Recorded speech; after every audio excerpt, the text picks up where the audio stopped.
सबसे पहले हमारे पास एक एप्लीकेशन इंटरफ़ेस होना चाहिए। हमने विंडो आर प्रेस किया और अपने एप्लीकेशन का नाम लिखा नोटपैड। ये रहा हमारे पास विंडो आर करने के बाद नोटपैड लिख के खोला गया नोटपैड इंटरफ़ेस। अब आप लोगों को पॉइंट टू पॉइंट सारे विकल्पों के बारे में अभ्यास कराता हूँ।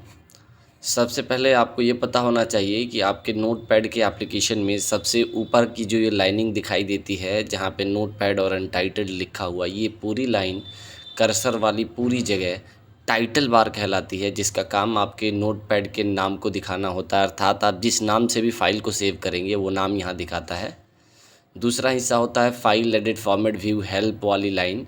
इस पूरे हिस्से को मेन्यू बार कहते हैं, क्योंकि हमारे नोटपैड में file edit format view help कुल 5 की संख्या में मेन्यूज़ होते हैं और इस पूरी पंक्ति को मेन्यू बार के नाम से जाना जाता है। इसके उपरांत अभी हम ये जानेंगे कि और कौन कौन से हिस्से हैं। तो सबसे पहले आपको ये बता दूं कि हमारे नोटपैड पे आपको ये जो बीच का हिस्सा दिखाई देता है, खाली सफ़ेद सा एरिया, इसे वर्किंग एरिया भी कहा जाता है। और एक आई जैसा आपको ब्लिंक करता हुआ चित्र दिखाई दे रहा है, इसको इंसर्शन पॉइंट कहते हैं। कुछ लोग इसे कर्सर भी कहते हैं, लेकिन आपको ज्ञात हो कि जो बाहर की तरफ तीर जैसा प्रतिबिंब यानी कि इमेज दिखाई दे रहा है, उसको कर्सर पॉइंटर या एरो कहते हैं, लेकिन अंदर उपलब्ध इस आई जैसे दिखने वाले बटन को इंसर्शन पॉइंट कहते हैं। फिर अगला हिस्सा हमारे नोटपैड का होता है कैप्शन बटन।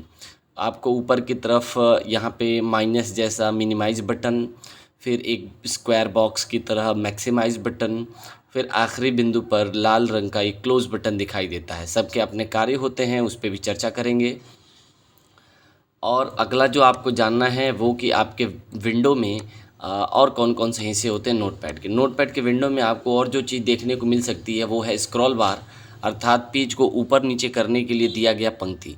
आप जब भी पेज को ऊपर या नीचे स्लाइड करते हैं तो आपको इस तरह का स्क्रॉल बार दिखाई देता है, जो तभी आएगा जब एक से ज़्यादा लाइनें हों, और दाएं बाएं करने वाला स्क्रॉल बार तभी आएगा जब ज़्यादा पंक्तियों में अक्षर यानी डेटा भरे गए हों। कुल मिला के कह सकते हैं कि वर्टिकल स्क्रॉल बार और हॉरिजॉन्टल स्क्रॉल बार दो तरह के स्क्रॉल बार होते हैं।